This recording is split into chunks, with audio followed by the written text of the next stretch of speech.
Sonatech Audio.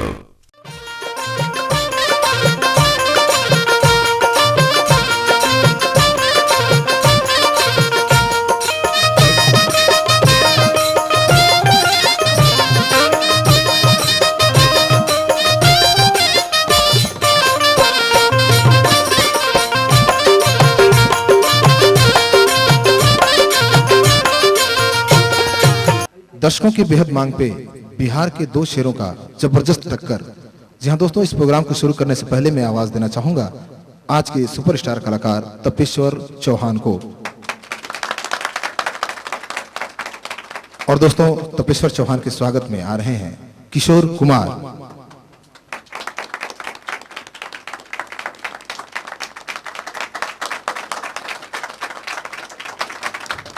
और दोस्तों, इस मुकाबले को तपेश्वर चौहान के साथ चार चांद लगाने के लिए एक और सुपरस्टार आए हुए हैं। अब मैं आवाज दे रहा हूं विजेंद्र गिरी को। जहां दोस्तों आपके बीच है विजेंद्र गिरी और इनका माला से स्वागत करेंगे नीतू मनी। तालियों से स्वागत कीजिए इनका आप लोग भी।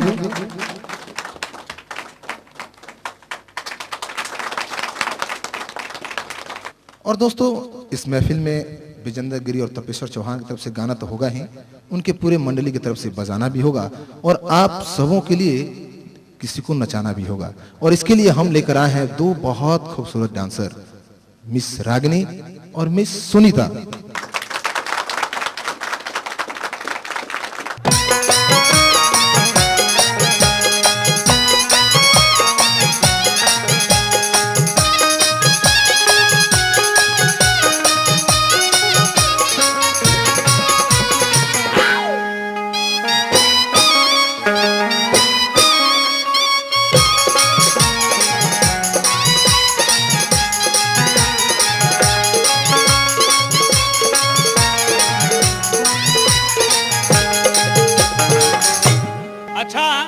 भोजपुरिया भैया लोगों का नमस्कार बा।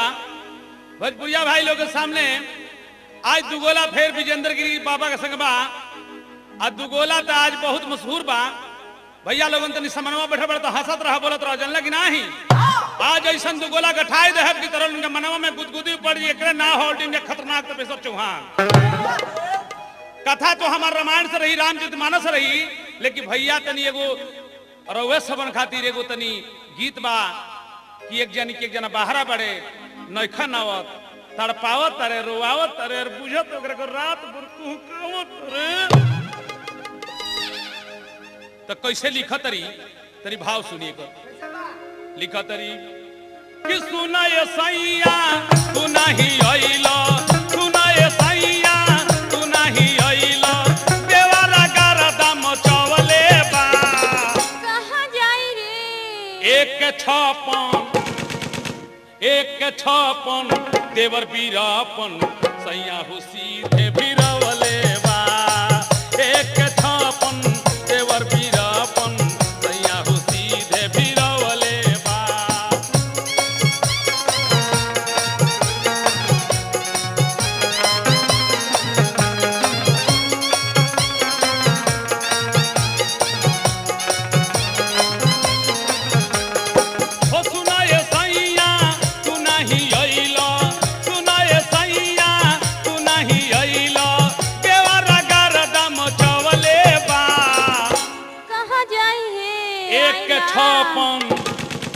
एक छापन देवर बीरापन सैया हो सीधे बीरावले बा।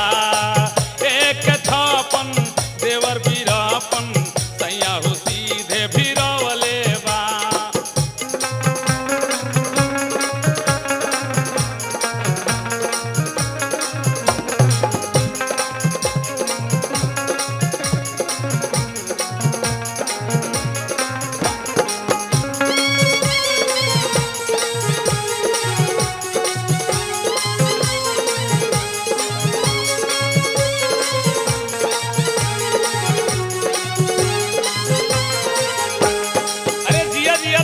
हिलत रहा देखौ का लिखतरी पाड़ा रे मुंगाना बहतियारा मारता खूबे भीतरिया ले थारा।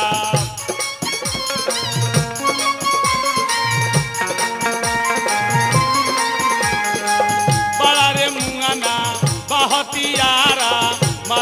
खूबे भीतरिया ले छारा दुनु रे हाथे धकेटी कोढ़ा दुनु रे हाथे धकेटी कोढ़ा जोर से ही हो दबवले बा माई माई रे। एक के छापन देवर बीरापन सैया हो सीधे भीरवले बा एक के छापन देवर बीरापन सैया हो सीधे भीरवले बा। अरे जिया जिया तुम डोलत रह बाबू मजा लुटत रह।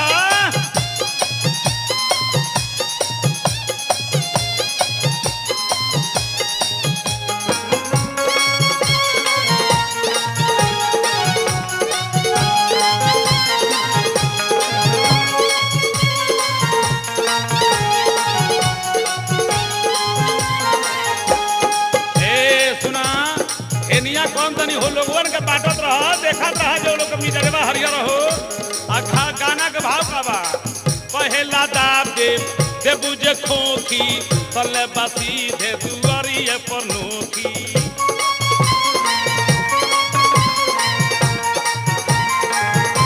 एक पहला दाब दे बुझे खोखी तले बासी दे दुआरिए पर नोखी दुनु रे हाथे धके बंदूकिया दुनु रे हाथे धके बंदूकिया सीधे सामान पर चलवले बा। अरे छल्ली छल्ली कर देलक रे। एक के छापन देवर बीरापन सैया हो सीधे भीरवले बा एक के छापन देवर बीरापन सैया हो सीधे भीरवले बा।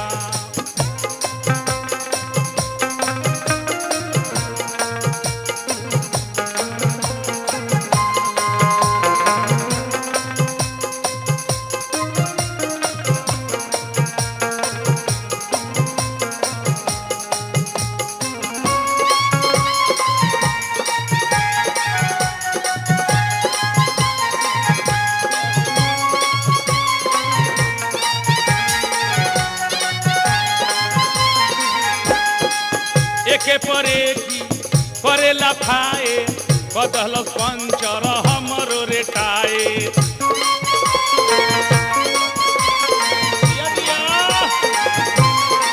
एके परे की करेला खाए बदल पंचर हमरो रेटाए महेश्वर देसी और चौहानवा महेश्वर देसी और चौहानवा देखाई गारदा मचवले बा।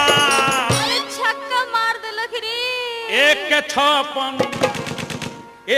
छापन देवर बीरापन सैया हो सीधे भीरवले बा एक के छापन देवर बीरापन सैया हो सीधे भीरवले बा एक के छापन देवर बीरापन सैया हो सीधे भीरवले बा।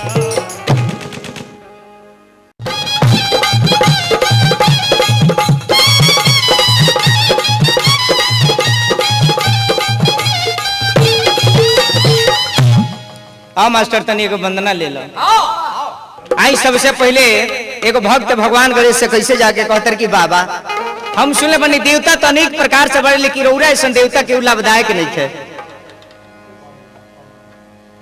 देव में महादेव महा के बाद कोनो शब्द ना होला जेकर पिता महादेव जेकर माता जगत के माता और मंगल के दाता विघ्न के हरता है। भक्त लोग जाके कहता कि बाबा आइए हमारे ही लाइन में आइए कि गौरी के लाला नावा के गौरी सुमीरा नावा हो गौरी के लाला नावा के गौरी सुमीरा नावा हो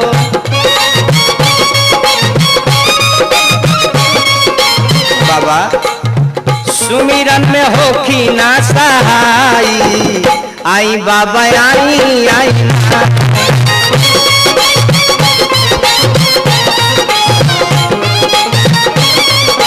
भक्त की बाबा हम सुनने बने और विषय में बहुत लोग चर्चा करेला रिधिए सीधी के रौर सजनवा हो शुभए लाभ बाबा रौरे लालनवा हो ये बाबा रौरा से यह निवेदन बा जयंती में मंगल बरी साई आई बाबा आई आई ना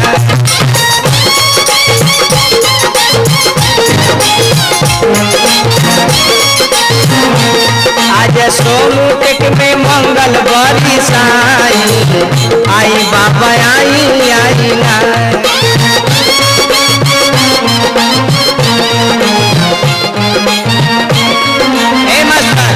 कल की बाबा एक और बात सुने बनी हथिया के मुँह बाबा मानुष के ताना हो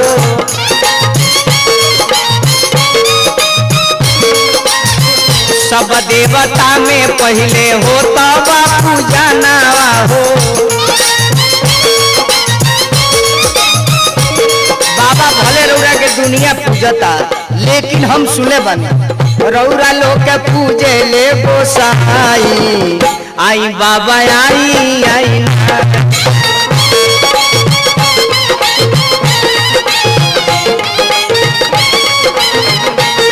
अब रौरा लोग के पूजे ले गोसाई आई बाबा आई आई ना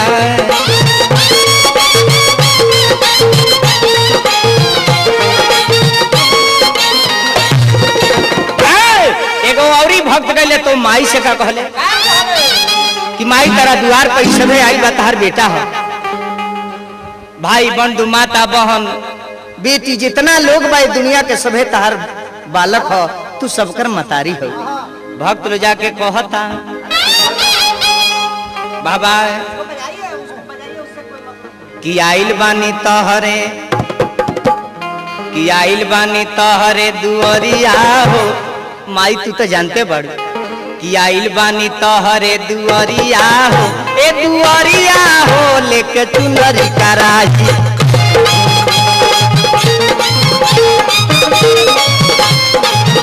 ए माँ आइल बानी तहरे दुअरिया हो ए दुअरिया हो लेके चुनरी कराही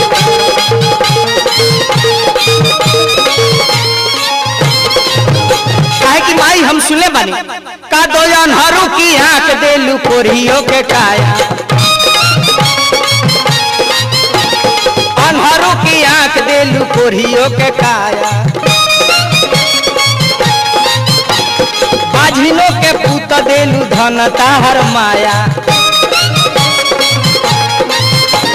ए माई तहरे कृपा है ये स्नेही जी माई के कृपा है कि बाझिन बने महतरिया हो लेके चुनरी कराही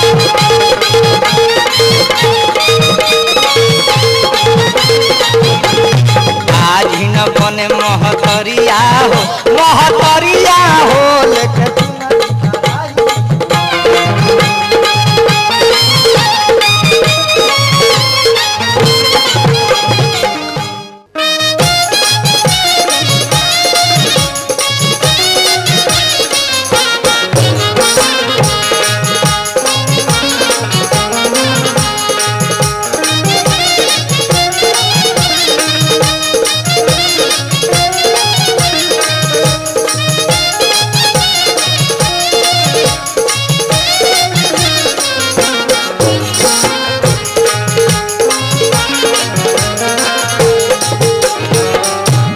अच्छा परम आदरणीय भोजपुरिया समाज हम विजेंद्र गिरी सब भोजपुरिया भाई लोगन के हार्दिक अभिनंदन नमस्कार बा बस रहुआ सबके स्नेह प्रेम के इंतजार बा आई अभी जयंती कैसेट के जयंती VCD के माध्यम से तपेश्वर चौहान जी रुआ सबके सेवा करनी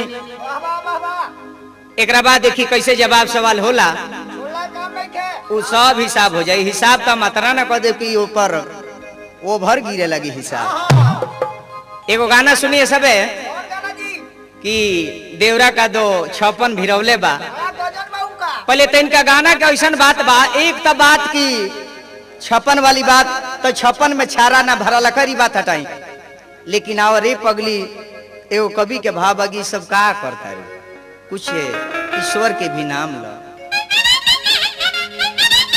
अब मान लो दोसर के पगलाइल बियाऊ दाग लगोले बियाऊ तो कहे दूसरा के कैसे कवि के भाव बा, ध्यान दिया चौहान जी कि पिया आई बानी ले जाई, तन ध्यान दिया बात पर कि पिया आई बानी ले जाई चौर चौर के रसरी में त सुख के आठी हो जाई बेबाछी टांग दी पियावा पसरी।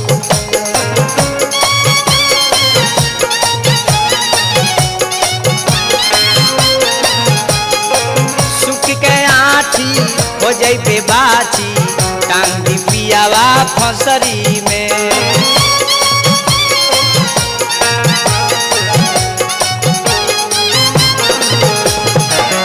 आई हमरा तपेश्वर चौहान जी के गीत के थोड़ा झलक रहा, लेकिन बात हमार कहाँ बा, एगो पति प्रदेश में बड़े बाहरा बड़े, मान लगी दिल्ली बड़े, उनकर मेहरारू चिट्ठी लिखले बड़ी कि यदि 2 दिन के अंदर हुआ ना जाए तो तीसरा दिन अपना नैहर न चल जाए तो फिर अपना बाप के बेटी ना। ई बात जब मरद सुने बड़े स्टडी में जाके घरे फोन लगावे लगले, फोन जब लागल घरे मेहरारू जब रिसीवर उठौलस कलस की हेलो, मरद कहले कि आदरणीय मेहरारू जी सादर प्रणाम, हमरा से गलती हो गई ओकरा के माफ करी हो, हम 2 दिन के अंदर में एकदम आ रहल बानी, वैशाली छूट जाई तो हम माल गाड़ी पर चढ़ जाए लेकिन अइबे करब। मेहरारू जब ई बात सुने बे तो नैहर जाए वाला प्लान कैंसिल बा। अंगना में बाप रे एड़ी रंगे के त ठेहुना रंग लेहलस, ओठ रंगे के त लीलारे रंग लेहलस, माथ बाने के त बाप रे बाप वो अपन बाहे चोर चोर के बांध लेहलस। दियादिन कहली कि काहे इतना अगराइल बड़ी जैबू का नहीं हर देबक, सब पूरा पकवान ले जाता नादा में फेंक दे। अबगे तो फोन आई रहला, तू का कहती अंगनवा में कूद कूद के तार के सोल कि सैया छुट्टी लेके आओ तारे घरवा। अरे सुकुमारी तू तो चाहत लियो कि ना आओ, कि सैया छुट्टी लेके आओ तारे घरवा, आज टेलीफोन आइल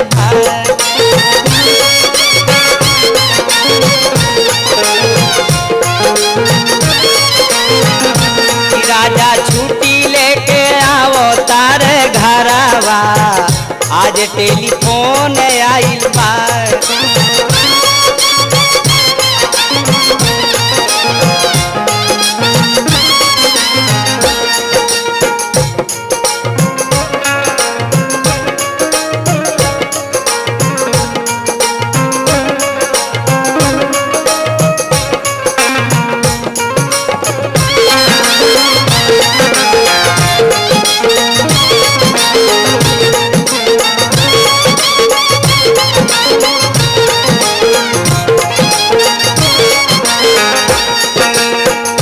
दिन कहतर कि काऊ कहले फोन हम के इतना अगराइल बड़े रे, आतना तो तोर अगराइल कहियो ना हम देखनी है, तो कहतर के ही फ्रेम में बड़ू हमारा खाती सोरहो सिंगार पिया हमके लेके आई है हो।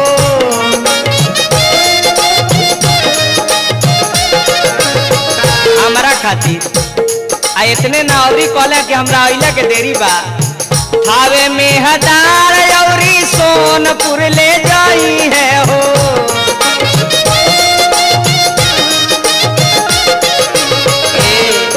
तू माने चाहे मत माना, हमरा कहती वहाँ के सब सामान तक किन नहीं बनी, तो बड़ी बड़ी बढ़िया चीज किले बनी हमरा खाती।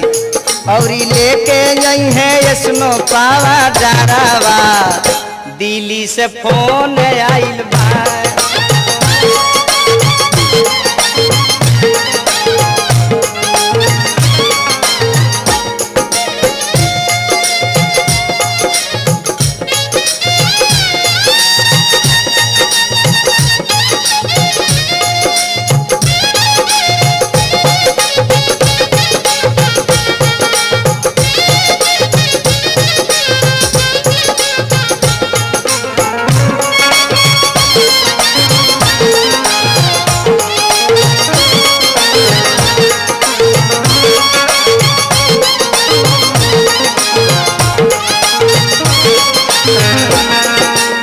कहते कि सुना अगर वहां के आ जाता नहीं अब हम पिया खातिर से जिया सजाई बहो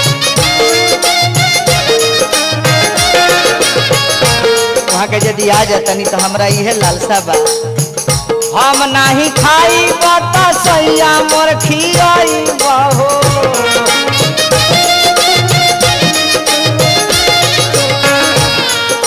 लेकिन वहां से बात भइला तो मैं कहनी कि तू चिंता मत कर लेकिन तहरा से हम यह कहे चाहतनी हमके छोड़ी के जानी जइह नई हारावा दिल्ली से फोन आइल बा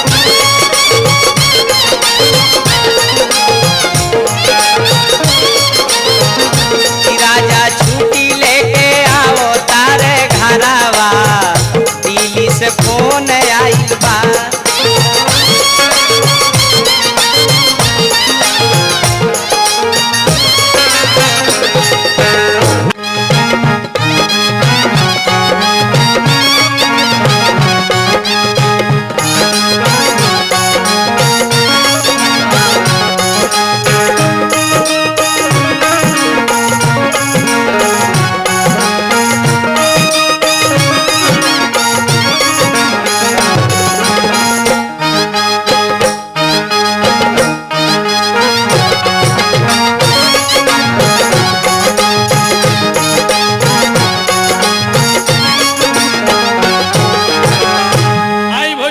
नमस्कार बा हार्दिक अभिनंदन बा नमस्कार बा प्रणाम बा रो आशीर्वाद के हमरा दरकार बा गोड़ लगिले विजेंद्र बाबा गोड़ लगिले आज तो विजेंद्र बाबू खिस्सा को देनी जानते नहीं पियोकर के नासा बाजार में ना होला काहे ओवरलोड पीले बड़े लेकिन आशा ना हो काहे खुरखुरई है ना काहे बाबूजान जहां खुरखुराई लेके बुझत रहे कि हमरे ले कोनो बनल बा ध के व्यवस्था को दी बाबू बुझे कि ऑल इंडिया खतरनाक चौहाना से भेंट भइल बा नासा होला कौन कि द्वार पर पहुंचे लल तो मेहरारू से कहलो कि फोन ले आओ देख गणासी ओकर हम टंगड़ी काट ले हो मेहरारू दौड़ दौड़ कहते कि ये टिंकुआ का पापा वो पीले बने मेरा सुत रही ना रे हट हट हमरा के मत धर पाए मन धर कहत नु आज ओकर हम गतर तुर दी लेकिन पियोकर का नासा होला कहबे कि मेहरारू के देखे ले तो अब बाबा छौके ले कहबे कि चौहानवा के न्यू चल जाला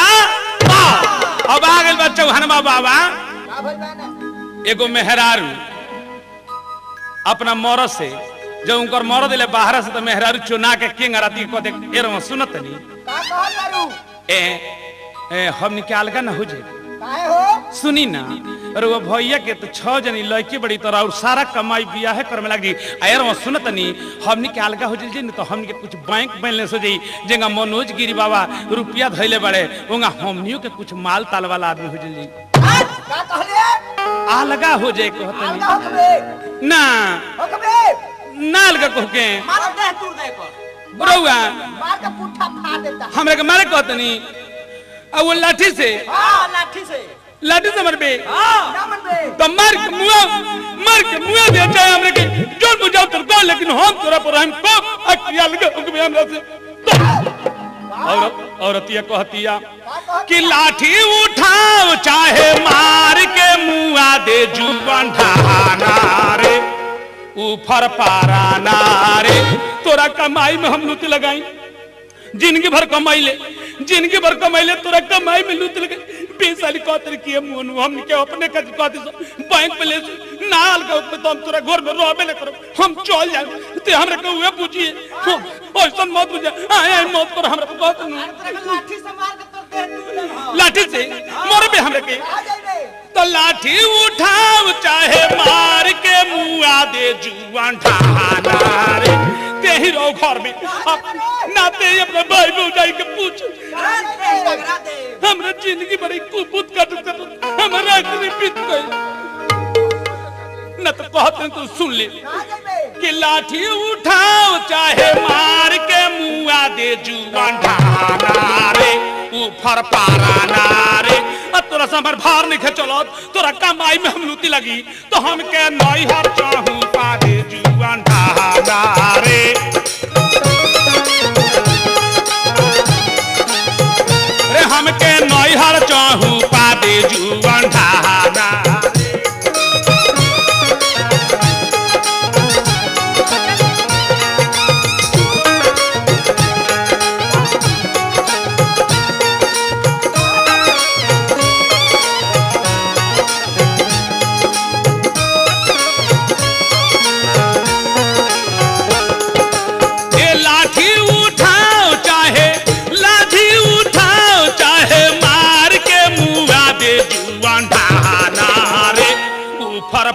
ढहानार तोरे कमाई में हम आग लगाई तेरे से मोर ऊपर परो तोरा से हमर भार निकल चला तो हम के नहीं हर चाहूं पात जुआन ढहानार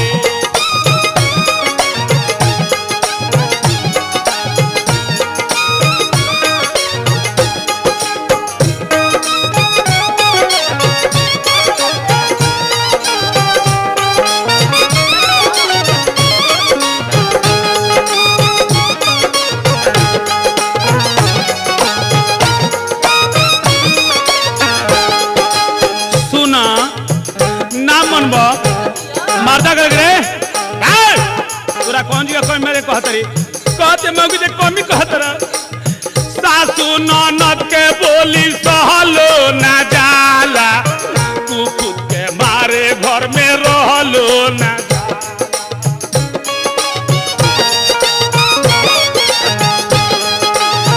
सासू ननद के बोली सहलो ना जाला कुकुर के मारे घर में रहलो ना जाला लहुरा देवारवा के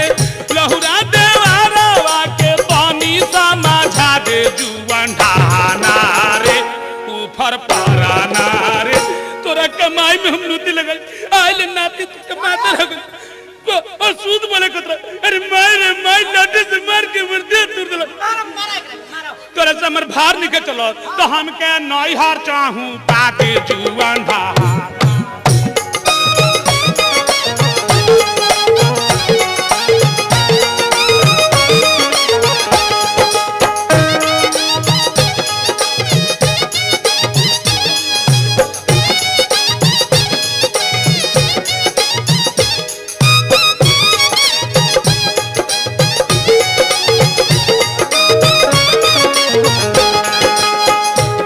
सुना ना मनबा सुना तारा तो हमरा हाथ में उपाय बा माटी के तेल मुअनु देही पर गिरा ले मार के माचिस नाती योगिया लगा ले सोच लो बहुत साल का हुक्म कि ना बोलो ना हुक्म तो सुन लो हम अपने बाप के बेटी क्रिया खाए कहतनी कि मार के माचिस नाती योगिया लगा ले बापे बेटा नाती लोग के जेल में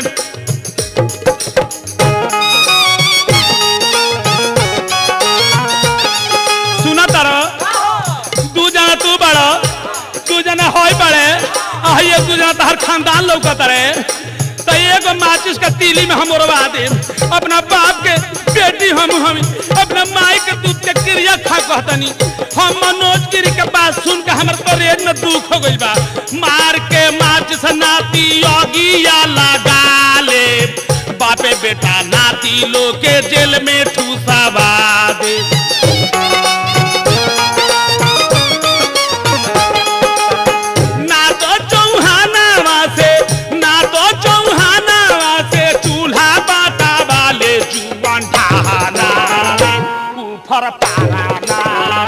तोरा कमाई में हम लूटी लगाई आए लेगो सूती साड़ी कोड़ा के मंगनी तो ना ले लो माई रे माई हमर के गई बियाह में हमर करम जोर गई माई रे माई एगो बात मानो ना हमार अरे ना तो चौहाना से चूल्हा बाटा वाले जुआन ढहाना रे ऊपर पाराना रे हे कनी के कौन ले बड़े इ तो या लगा भूल पड़ी तो मुंह चानी कट तर तो जाए मुनु तर इहो देख के मैं निकल लगो तोरा से भार नहीं चलो तो हम के नहीं हर चाहूं जुआन ढा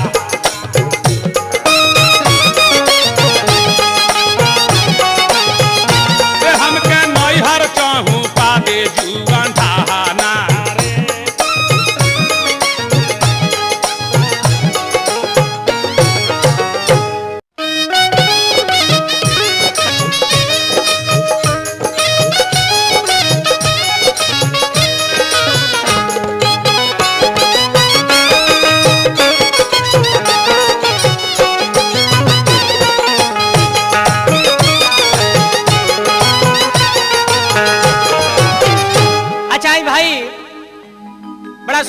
नहीं सुनौले तपेश्वर भाई जी, बाप रे बाप, भाव तातना न दे देले फरेजा में घाव हो गई। ए मास्टर भाव सुनला बड़ा सुंदर, मोटरी लेके कैसे मेहरारू भागत रहे, खीसा बड़ा सुंदर कहले तपेश्वर भाई। कौन खिस्सा जी? तारकेश्वर को बात याद पड़ गई।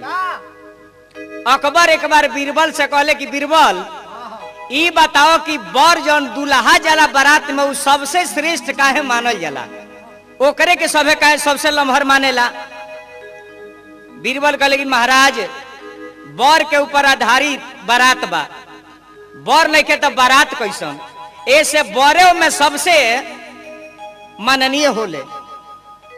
अकबर ई बतिया सुन के कहले कि बीरबल एक मतलब कि बर जब सबसे लम्हर होला तो हमरो नाम तो अकबर है, तो हमरो नाम में तो बरे बा, एक मतलब सबसे लम्हर हमहू बानी। बीरबल हंस के कहल कि महाराज ऐसन बात नहीं खे। तपेश्वर भाई बीरबल कहल कि महाराज ऐसन बात नहीं खे, अकबर में बर बा आ गोबर में बर नहीं खे, तो गोबरो तो लम्हर हो सकता। तो देखो तपेश्वर भाई विशेष कहला के कौन काम बा, अकबर में बरे बा आ गोबर में भी बरे बाप, लम्हर में का जनावे के बा। लेकिन आ जाई भाव पर, बाप रे बाप मोटरी लेके भगले हैं। आओ तपेश्वर भाई कहलन जाई भाव दिखा दो बाबा। तो देखो मर्दे मेहरारू के कैसे झगड़ा होला, मर्द मेहरारू के झगड़ा में बड़ा मजा आवेला। हालांकि झगड़ा में मजा आवेला कब, मर्द अगर उसल बड़े मेहरारू यदि मानावत होके तो मेहरारू यदि कहते कि हमरा के काट दी, जहर दे दी, कह दी तो हम इनार में जाके डूब जाई, लेकिन चली ना दूगो गरम फराउठा खाली तो मन करी के रे एक हफ्ता अवरी कोहना जाई का रे, ई तो एक दिन के कोहना में इतना मनती है, एक हफ्ता कोहना जाते का करी रे दादा, तब मन लगेला तबे मेहरारू मनावत होके तब। आना तो मरद रुसल बड़े मेहरारू तक सुना तारा तो का कहत रे, तो खा काहे न तो ना खाब रे, तो ना खाबे तो ऊपर पर जो तो मन करे कि रे है तो अपना मन ना खाए तो पराने चल जाई। तावा है एगो मर्द मेहरारू के कैसे झगड़ा होता, झगड़ा ना एक रागरा कह जाला, ये आनंद वाला झगड़ा है। मर्द मेहरारू बैठल बालो, मेहरारू कहली कि सुन तनी है हमरे के कहतर, मर्द कहतर कि सुना काहेंगे तू मुंह बनल बड़ी, कौन बात बा, कौन बात बा, कौन बात बा, है का कहतरू, हाय देखा तारा करते माई के छोड़ दी, भाई के छोड़ दी, तारा चलता है हमार परिवार है चश्मा लिए कम छोड़ दी, घर बोलबे जवानी में लेकर ढोनी है बुढ़ापा में हे मोतियाबिन के छोड़ देते कहा जाए रे, ना मनबे ना मनबे ना मनबे ना मनबे। चार लात जब ये मर्द मरले हैं, मेहरारू रात भर केहूंगा गुजरले भिन्न शहर सुतल बड़े पलानी में तो जाके जगा के गस के तू सुतल बड़ा नाती सुतल बड़ा, अब हमार मुहल मुंह दे ना देखब। मरद कल के मौगी है कि चुरैल हरे, तब यह मौगी अपन नक्शा बनल बिया। तपेश्वर भाई ध्यान दिया कि मेहरारू भागे ले तो कौना भाव में भागे ले, मौद के खोता में उंगली ना लगाओ के, गहुवन साहब के उंगली ना देखा के, भावे तरह देखे के बाद तो है देखो भाव कैसे मेहरारू मरद से जाके बथान में कहतिया, खनता को नाती हमरा के काहे मरला, काहे मरला, हम तारा घर में ना रहे, बाप रे नाती मार के हमार करेजा फोड़ देले बा। यह मेहरारू देखो कैसे कहतिया कि हमारा के मरले बाड़ा मुअली के मारवा हो जात बानी, हम ना रह तारा घर, हम ना रह, नाती मार के हमार करेज फोड़ देले बा। कहतिया मौगी देखा तपेश्वर भाई ध्यान दी, तू कहला तो भाव दिखा देतन कि हमारा के मरले बाड़ो मुअली के मरवा हो जात बानी, कि नाती हम नई हरवा हो।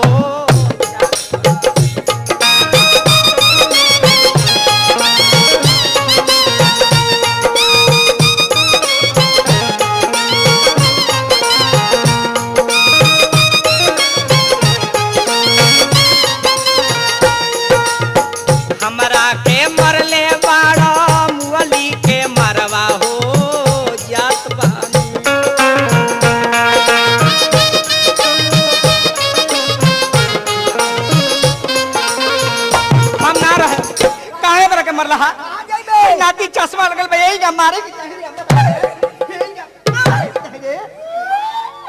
कि हमारा के मरले बाड़ो मुअली के मरवा हो जात बानी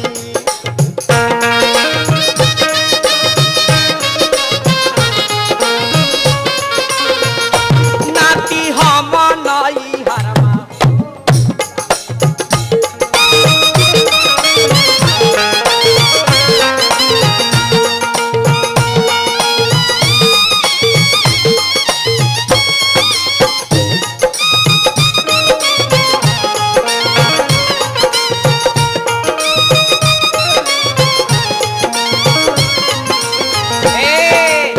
चौहान भाई भाव के तू बात कहला हमरा से भाव भाव तन क्या ओरिजिनल दिखा देते हैं का घाव हो जाए दिमागे में भाव देख बलो तो देख ला इनकर जौन भाव रला उ हमरा जिला के छापरा सिवान गोपालगंज के ना रला इनकर भाव रला पार वाला जौन नगारा लावले से जितना बजावले से ना तो कनी के टीमकी सेके में गोहरा लागेला तो हई देखला छपरैया भाव कैसन होला हमरा तन देहिया कर तपेसर भाई तो की हो कि हमारा के मरले बाड़ो मुअली के मरवा हो जात बानी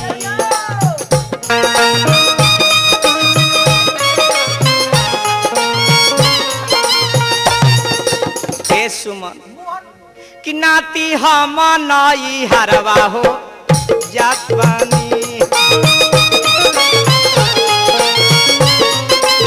ए मास्टर लेकिन तपेसर भाई के भाव जानते पार वाला केंगा रोला यही गाना कहूँ का अगर हम कह दी हम कोही ले नानू यदि हम कह दी तो जानता रही केंगा ना चाहिए ई करना तो जानो कि नाती हम नई हरवा हो जात बानी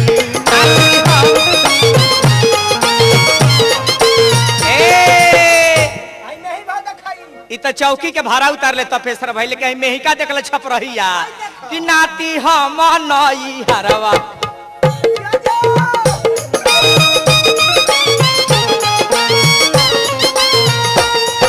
तिरहुतिया के भाव देखा तो पेशर भाई के मरले हा आय हा कि नाती हम नई हरवा हो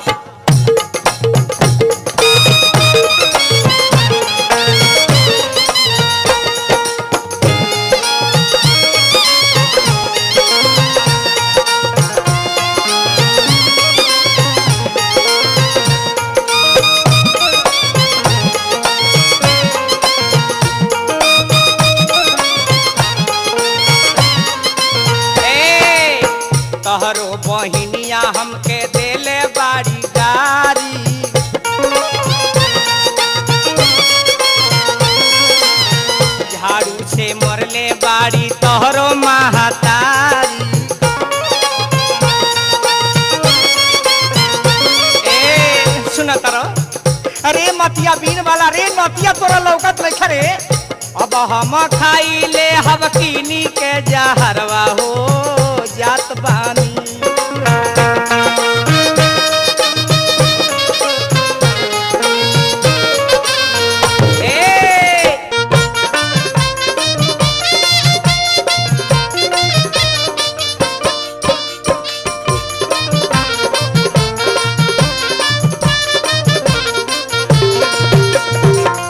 वाह विजेंद्र बाबा वाह खूब कही जी लीला हैं तब लीला हाथ तोरी के एक और ना हो तपेश्वर चौहान हैं सरजुग 52 कितनो फर्क लटक जाई विजेंद्र बाबा मंसूरी धान ना हुई मेरे दोस्तों सरजुग 52 कितनो फर्क लटक जाई मंसूरी धान ना हुई अरे का ये विजेंद्र वाला लकारे लो अब केहू तपेश्वर चौहान ना हुई विजेंद्र बाबा ये दूसरा भाग कैसे था अब हम आपके दिखाओ थे भैया कि नखड़ा केंगा होला गाना केंगा होला बजाना केंगा होला ताल केंगा होला सुर केंगा होला क्यों जी ताल के स्वर बाबू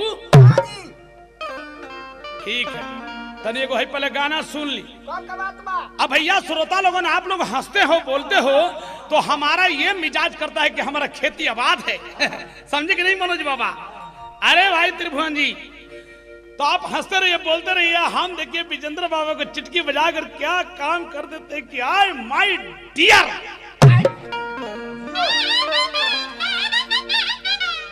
तहरा के नहीं कह अब तोर तो मेहरारू तोरा का छोड़ दल से बासा हवा तो ई बासा भाई के घरे गईनी तो कहनी कि जे बासा भाई कहाँ बाड़े तो इनका मेहरारू की ई हाल बा कतर की हम ने की जान जे कहाँ बाड़े रे मेहरारू के मेहरारू हमरा बुझाइबे ना करेला आई हने एगो गीत के भावा गई एक बाद कथा के भावा आई गीत लिखल सरोज गिरी जी के तरफ से ई गीत के भाव कैसे बात रखेश्वर जी कि एगो मान ल कि पति परदेश जाते रहे तो कहते रहे अपने पत्नी से कि ले ल चुम्मा दे द चुम्मा सुनत रू ले ल चुम्मा दे द चुम्मा खुशी रहा हर हाल में ए चुम्मा के मतलब अरे ना होला सैया दांत हला द गाल में तो चुम्मा के मतलब ई न होला दांत हला द गाल में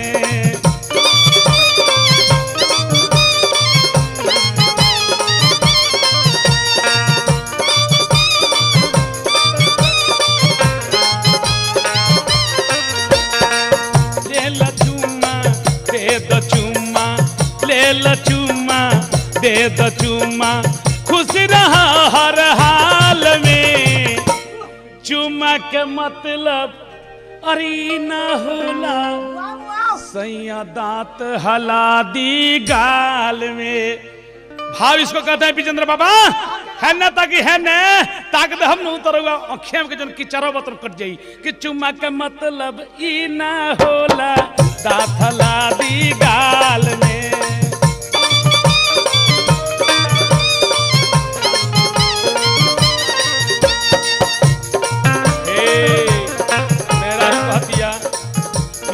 खातिर जब प्यारी हो काहे खातिर बरियारी हो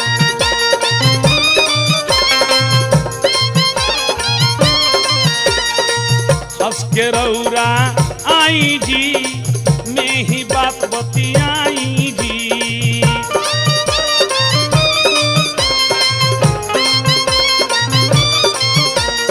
ए सुर में गावा सुर में बजावा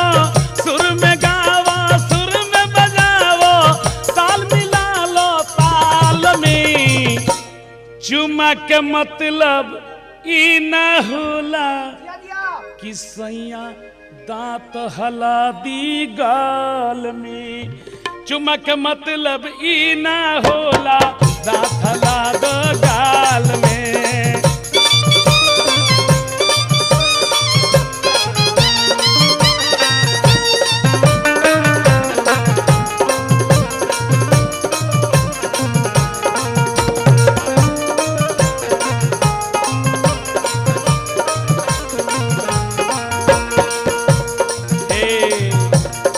सुन सुन सजनवा हो मान मोर कहनवा हो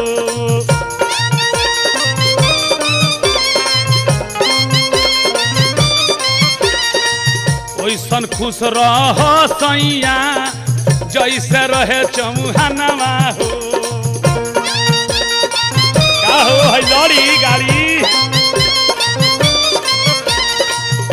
सुन सुन सजनवा हो मान मोर कहनवा हो ओइसन खुश रह सैया जैसे खुश चौहानवा हो हे न आई हे न बतियाई हे न आई हे न बतियाई भात मिलाली न दाल में चुम्मा के मतलब ई ना होला कि सैया दांत हला दी गाल में सुनतरू जातनी आ निमन से रहियो तनी आओ एक फेरवा हमरा संग घूम लो कि सुमा के मतलब ई ना होला दांत हला दी गाल में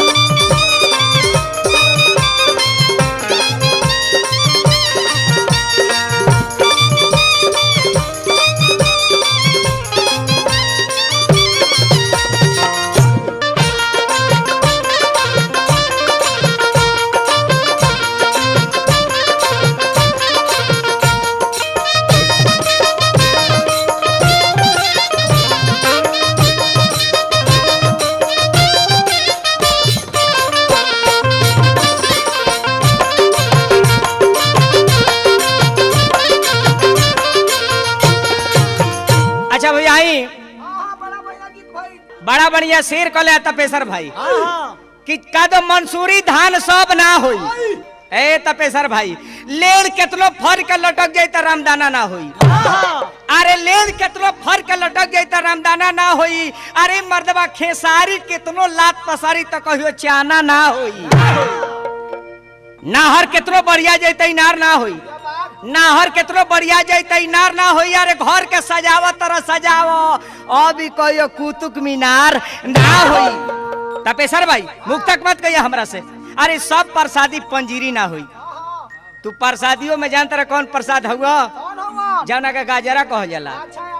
8 आना में 250 ग्राम तो सब प्रसादी पंजीरी ना हुई। अरे गावे खातिर कुछ कहे खातिर सबे कहली सबे विजेंद्र गिरी ना हुई। आ तिलक के पहले एगो गाना ले लो कि एगो डॉक्टर साहब को लगे एगो मरीज पहुंचल बड़ी। मैडम का तकलीफ बा? अरे का कहिए डॉक्टर साहब बड़ी बड़ा तकलीफ बाटे। शादी भइल बा?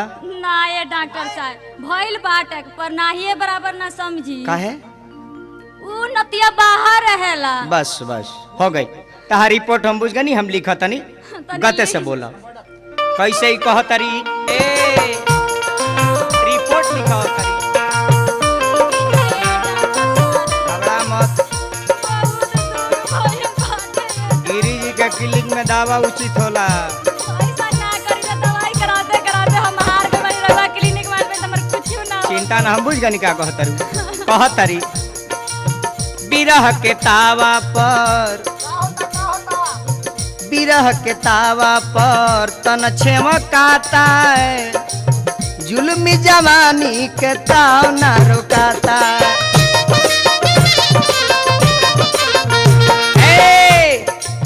बिरह के तावा पर तन छमकाता है। जुल्मी जवानी के ताव ना रुकाता।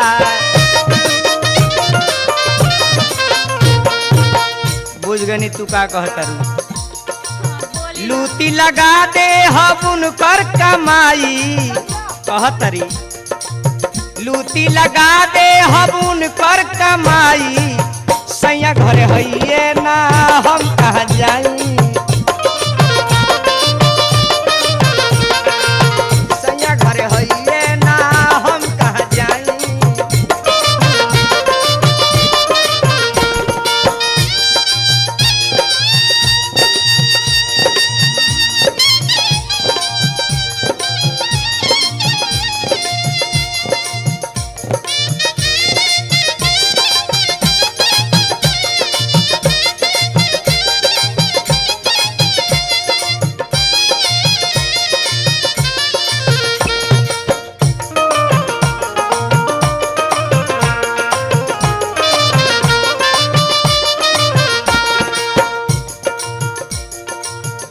आई है पुरस्कार बा माननीय मनोज गिरी जी लोहरी मठिया छपरा जिला।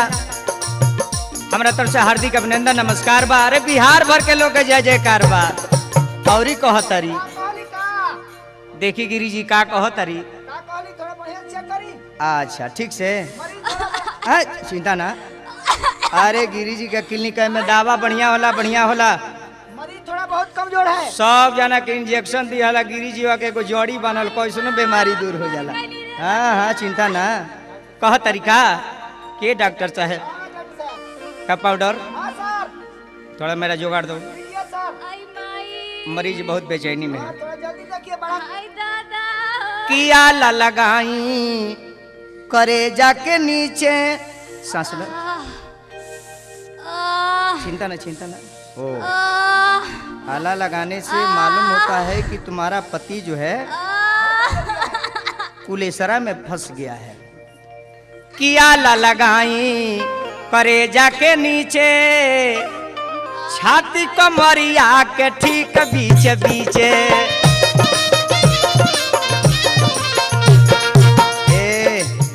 आला लगाई करे जाके नीचे छाती कमरिया के ठीक बीचे बीचे।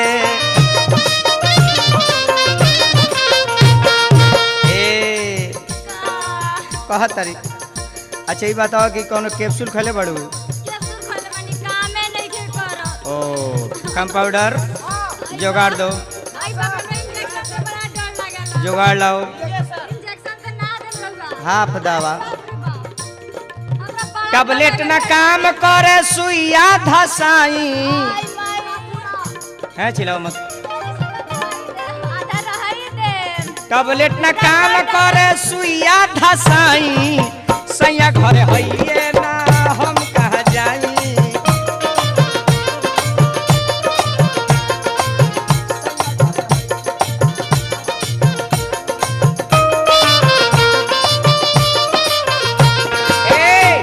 बुझ गई तारा में बीमारी का बा।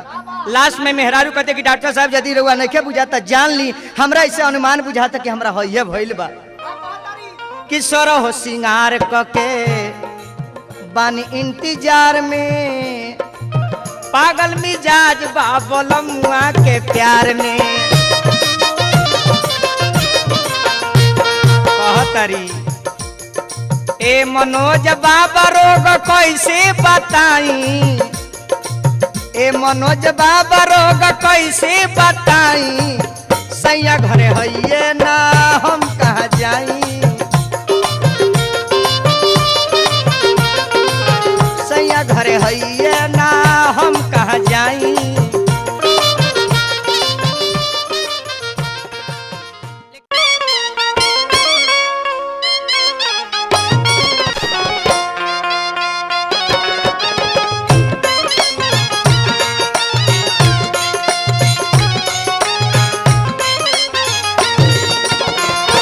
अच्छा भैया आई तू गोला जाऊं सुनदनी माननीय हमरा हंसराज भैया जेकर सहयोगी किशोर भैया बड़े।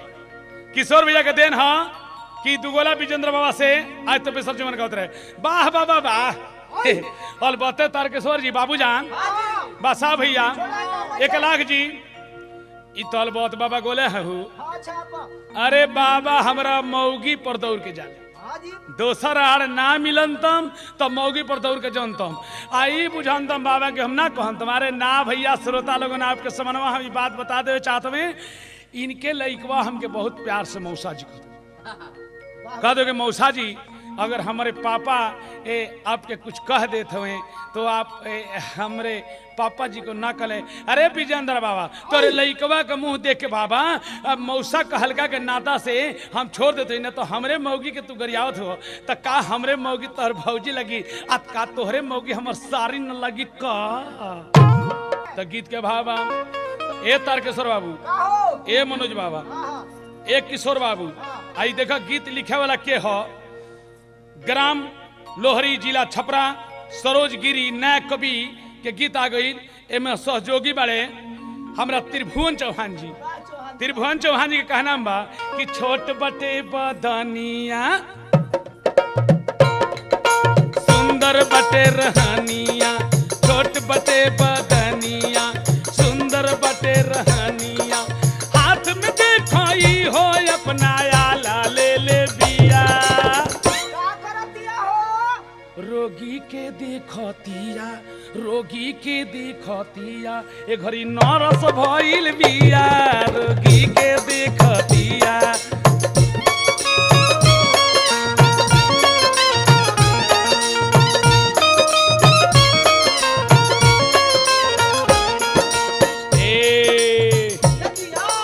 छोट बटे बदनिया सुंदर बिया रहनिया। छोट बटे बदनिया सुंदर बटे रहनिया। हाथ में देखो एक ही हो अब आला ले ले बिया। रोगी के देखतिया रोगी के देखतिया डॉक्टरिन भइल बिया। रोगी के देखतिया डॉक्टरिन भइल बिया। रोगी के देखतिया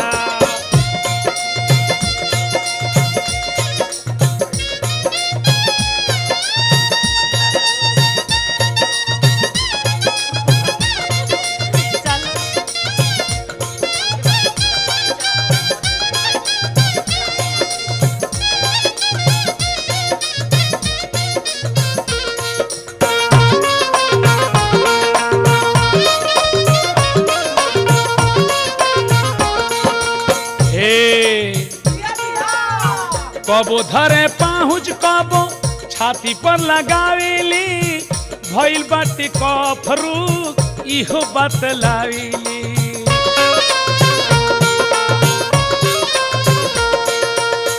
कबो धरे पाहुज कबो छाती पर लगावेली भइल बाटे कफरू इहो बतलावेली घर से बहरी जाई के सारा उम्र बिताई के घर से बहरी जाई के सारा उम्र बिताई के 12 बरस लई हो अब पढ़ाई पढ़ले बिया रोगी के देखतिया रोगी के देखतिया डॉक्टरिन भइल बिया रोगी के देखतिया डॉक्टरिन भइल बिया रोगी के देखतिया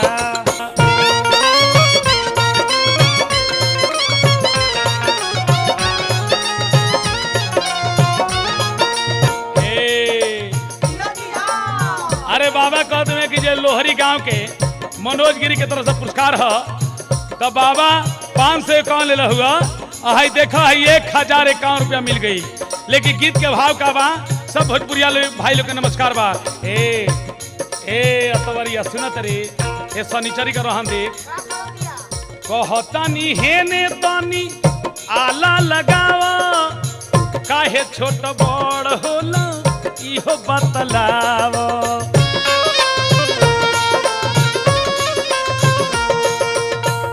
कहतानी हेने तानी आला लगावा काहे छोट बड़ होला इहो बतलावा मानत नइखे कहानावा केतनो कहे चौहानावा मानत नइखे कहानावा केतनो कहे चौहानावा हेने आला लगावे से ई बड़ा हरकतिया रोगी की दिखतिया रोगी की दिखतिया डॉक्टरिन भइल बिया रोगी की दिखतिया डॉक्टरिन भइल बिया रोगी की दिखतिया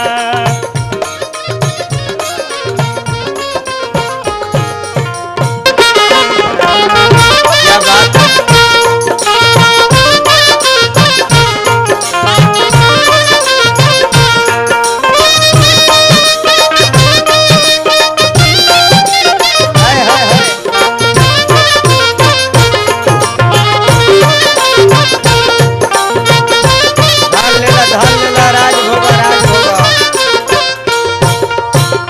एक जानी के एक जना प्रदेश में जाए के तैयार बड़े औरत चौकट पर खड़ा होकर कहली कि सुनी रउआ चल जाता नहीं प्रदेश में ठीक बा लेकिन आखिर एहू शरीर के कोनो उपाय रास्ता मौसम के कोनो तय नहीं है वो कैसे भाव में कहतरी कैसे कि पलानी में रउआ बता के जाई कि पलानी में जवानी के बतावो हाल का होई अरे पिया परदेश जइबा त टटका माल का होई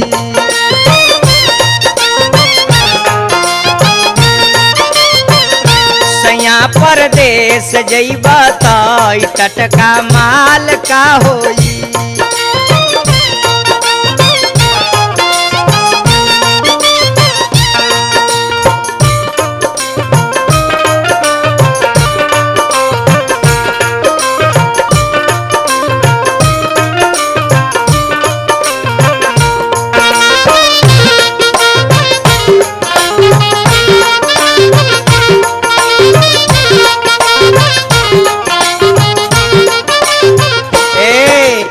कहतर की सुनतनी गवना करा के सैया गइल गुहाती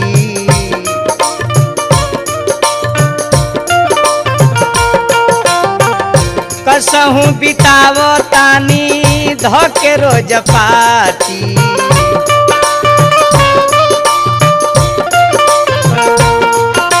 ई बताई रउरा की कुली का होई अरे दुकानदार ना होके तई दुकान का होई कोनो काम के बा आँख के गजरा माथ के बिदिया का होई आँख कजरा माथक विदिया रेशमी बाल का होई। अरे राजा परदेश जइब त टटका माल का होई।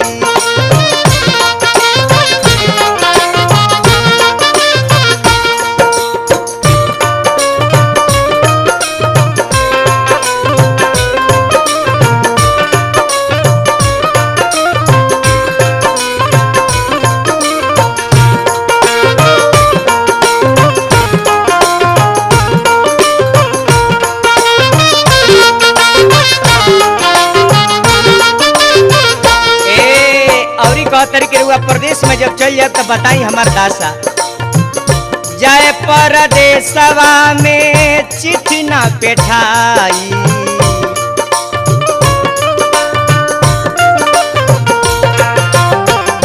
कहीं ना बलमुआ कैसे दिनवा बिताई।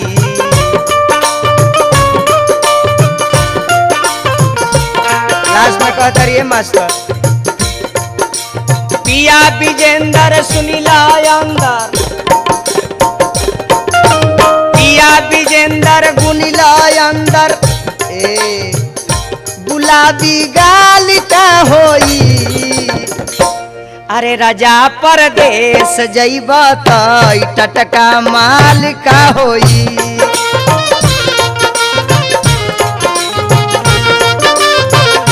सैया परदेश जइब त टटका माल का होई का